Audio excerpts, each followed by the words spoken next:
21મી સદીમાં પણ ભૂત ભુવાના ચક્કરમાં ફસાતા લોકો જોવા મળી રહ્યા છે. લાલચમાં ફસાઈને પોતાનું સર્વસ્વ ગુમાવી બેસતા અનેક દાખલા જોવા મળી રહ્યા છે. ત્યારે તાંત્રિક વિદ્યાના રવાડે ચડેલી સુરતના સરથાણાની પરિણીતાએ રૂપિયાની સાથે આબરૂ પણ ગુમાવી છે. ઠગ ભુવાએ પોતાની પત્ની સાથે મળી પરિણીતાના રૂપિયા 14 લાખ લૂંટી લીધા છે. એટલું જ નહીં, છેલ્લા 2 વર્ષ દરમિયાન અવારનવાર પરિણીતા સાથે દુષ્કર્મ પણ આચર્યું હતું. ભુવાએ રૂપિયા અને આબરૂ બંને લૂંટી હોવાનું ભાન થતા આખરે પરિણીતાએ ભુવા વિરુદ્ધ પોલીસને ફરિયાદ કરી છે. સરથાણામાં રહેતી પરિણીતાના પરિવારની આર્થિક સ્થિતિ દારૂણ હતી. તેથી તે પ્રમુખ પાર્ક સોસાયટીમાં મકાન નંબર 283માં રહેતા અને તાંત્રિક વિદ્યા જાણતા કન્નુ ઉર્ફે કલ્પેશ કોરાટ પાસે ઉપાય માટે ગઈ હતી. અહીં કલ્પેશ બાપુ તરીકે તાંત્રિક વિધિ કરતો, જ્યારે તેની પત્ની હેતલબા મંદિરમાં માતાજી તરીકે વિરાજતા હતા. પરિણીતાએ પરિવારની સ્થિતિ વિશે જણાવતા ઠગ ભુવાએ દર મંગળવારે દર્શન કરવા આવવાનું કહ્યું હતું. તેથી પરિણીતા દર મંગળવારે દર્શન માટે જતી હતી. એકવાર ઠગ ભુવાએ પરિણીતાને કહ્યું કે તમારા વતનમાં આવેલા જૂના મકાનમાં માયા છે, જે કાઢવા વિધિ કરવી પડશે, લાંબા ટૂંકા પૈસાની જરૂર પડશે તેમ કહીને મંદિરના માતાજી હેતલબા તથા ભુવાએ પરિણીતાને ફસાવી હતી. પરિવારની સ્થિતિ નબળી હોવા છતાં પરિણીતા રૂપિયા આપવા તૈયાર થઈ ગઈ હતી. 2 વર્ષમાં ભુવા અને તેની પત્નીએ ટુકડે ટુકડે 14 લાખ જેટલી રકમ પરિણીતા પાસેથી પડાવી હતી.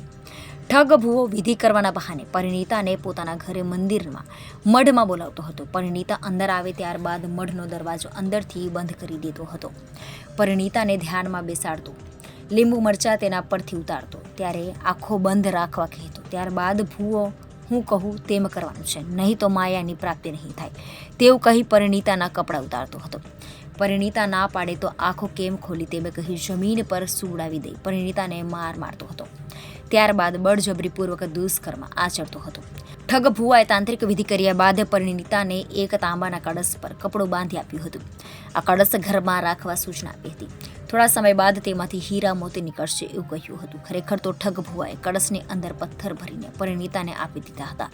બાદમાં પરિણીતાએ ઘરે કપડું ખોલતા તેની સાથે છેતરપિંડી થઈ હોવાની જાણ થઈ હતી. ગઈકાલ તારીખ 9/4/2024ના રોજ સરથાણા પોલીસ સ્ટેશન ખાતે ફરિયાદણબાઈ આવી પોતાની એક ફરિયાદ હકીકત જાહેર કરેલ, જે અનુસંધાને આઈપીસી કલમ 376 2N 323 384 420 506 2 114 મુજબનો એક ગુનો રજીસ્ટર કરવામાં આવેલ છે.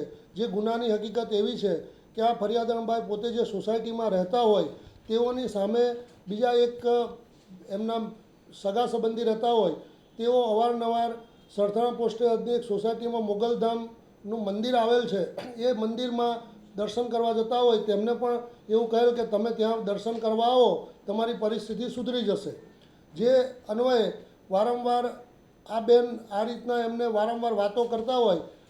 ફરિયાદણબાઈ પોતે ભુવાજીને અહીંયા અવારનવાર દર્શન કરવા જતા હતા અને દર્શન કરવા જતા હતા ત્યારે આ જે ભુવાજી જે આરોપી તરીકે છે તે તથા તેમના પત્ની જે છે એમને એવું જણાવેલ કે તમારી ઘરની આર્થિક પરિસ્થિતિ ખૂબ ખરાબ છે, તમારી થોડી વિધિ કરવી પડશે અને એમાં થોડો ઘણો ખર્ચો થશે એવી લાલચ આપી તેમની પાસેથી ટુકડે ટુકડે 14 લાખ રૂપિયા લઈ લીધેલા અને ફરિયાદણબાઈની વિધિ કરવાના બહાને ફરિયાદણબાઈને કપડાં કઢાવી નાખી તેના ઉપર વિધિ કરી અને તેની મરજી વિરુદ્ધ બળાત્કાર કરેલ હોય તેવી ફરિયાદ હકીકત આવતા સરથાણા પોલીસ સ્ટેશનના પીઆઈ શ્રી ચાવડા સાહેબ નાઓએ ફરિયાદણબાઈની ફરિયાદ લઈ ગુનો રજીસ્ટર કરી આગળની તપાસ સંભાળી લીધેલ છે.